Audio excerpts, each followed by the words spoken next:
Bom dia, queridos, bom dia para você. Que Deus te encha de graça e poder no início dessa semana. Lembra que nós estamos estudando sobre as características dos discípulos? Isso deve fazer com que nós venhamos a pensar e organizar na nossa mente quem somos e se nós não temos as mesmas características. Eu quero comentar hoje com você sobre alguém muito especial. Eu vou orar com você agora. Santo Deus e amado Pai, dá-nos uma mente boa para poder compreender esse assunto da forma como o Senhor pensou que deveríamos compreender. Abençoe esses milhares que estão nos ouvindo. Senhor, faça isso chegar em tantas mãos quanto forem necessárias. Em nome de Jesus Cristo. Amém. Você está ouvindo os passarinhos? É um momento muito bom hoje de manhã. Eu quero comentar com você sobre o discípulo João, aquele que escreveu o livro de Apocalipse. Quando ele era velhinho, as pessoas olhavam para ele e diziam assim: olha como se parece com Jesus. Diz que o andar era quase igual de Jesus. A maneira de se comportar, a fala, os comentários, o jeito que ele vivia. Pessoas que tinham conhecido Jesus olhavam para ele e chegavam a pensar que era Jesus. Como ele se tornou assim? Você sabia que ele nem sempre foi desse jeito? Observe o que é dito a respeito desse discípulo. Todos os discípulos tinham sérias falhas de caráter quando Jesus os chamou a seu serviço. Isso não nos dá esperança? Dá esperança para nós. Continua.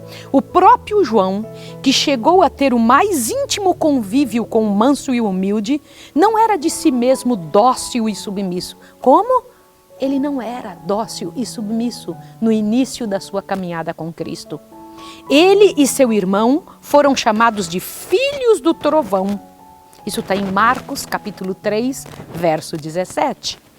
Durante o tempo em que viveram com Jesus, todo menosprezo a ele mostrado lhe despertava a indignação e a combatividade. Como assim? Ele não podia ouvir nada que ele ficava nervosinho, chateado.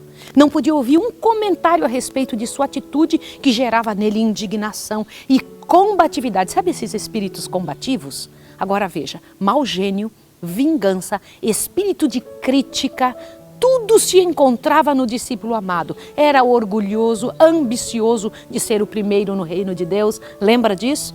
Mas dia a dia, em contraste com seu próprio espírito violento, contemplava a ternura e longanimidade de Jesus e aprendia as lições de humildade e de paciência. Abriu o coração à divina influência e tornou-se não somente ouvinte, mas cumpridor das palavras do Mestre. O próprio eu escondeu-se em Cristo. Olha que coisa linda! Aprendeu a levar o jugo de Cristo, a suportar-lhe os fardos. Todos os discípulos tinham alguma coisa ruim.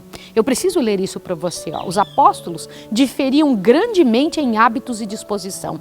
Havia o publicano Levi Mateus, o ardente zelote Simão, o intransigente inimigo da autoridade romana, o generoso e impossível Pedro e Judas de vil espírito, Tomé leal, se bem que tímido e temeroso, Filipe tardio de coração e inclinado à dúvida, os ambiciosos e fracos filhos de Zebedeu com seus irmãos.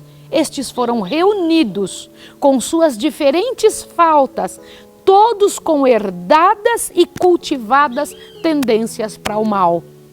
Mas em Cristo e por meio dele, deviam fazer parte da família de Deus. Gente, que coisa linda isso! Em Jesus é possível gente assim se tornar da família de Deus. Olhe bem, presta atenção. Fazer parte da família de Deus, aprendendo a tornar-se um na fé, na doutrina e no espírito. Teriam suas provas, suas ofensas mútuas, suas divergências de opinião, mas enquanto Cristo habitasse no coração, não poderia haver discórdia. Seu amor levaria o amor de uns para com os outros.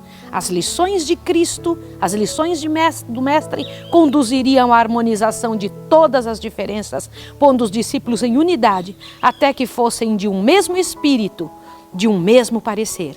Cristo é o grande centro. E eles se deveriam aproximar uns dos outros, exatamente na proporção que se aproximavam do centro que era Cristo. Pode imaginar isso? E então foi nesta hora, abre bem seus ouvidos agora, que Jesus se colocou no meio dos discípulos com estes homens imperfeitos, em quem Jesus queria e desejava investir. E então levantou as mãos, ele fez um círculo ao redor dele. Então Jesus levantou as mãos e os abençoou, ordenando ao ministério. Pode imaginar um negócio lindo assim? Eu preciso ler para você essa partezinha antes de fazer a oração final.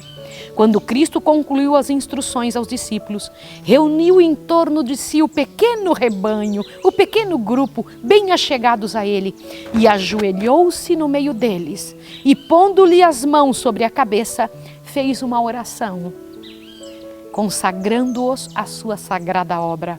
Assim foram os discípulos do Senhor ordenados para o ministério evangélico.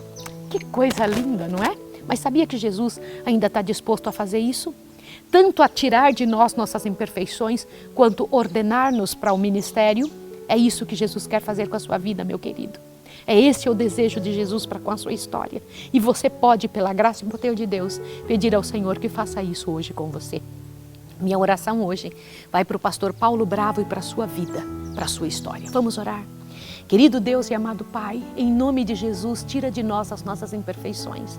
Eu sei que o Senhor nos recebe como estamos, mas nos transforma ao que o Senhor tinha trabalhado e pensado ao nos criar. Eu sei que o Senhor nos recebe como somos, como estamos, mas o Senhor nos transforma à semelhança de Cristo. Foi o que o Senhor fez com os discípulos. Te peço hoje que abençoe o pastor Paulo Bravo, pastor da Igreja do Portão em Curitiba, e também abençoe, Senhor Deus, em nome de Jesus, essa pessoa que está nos ouvindo.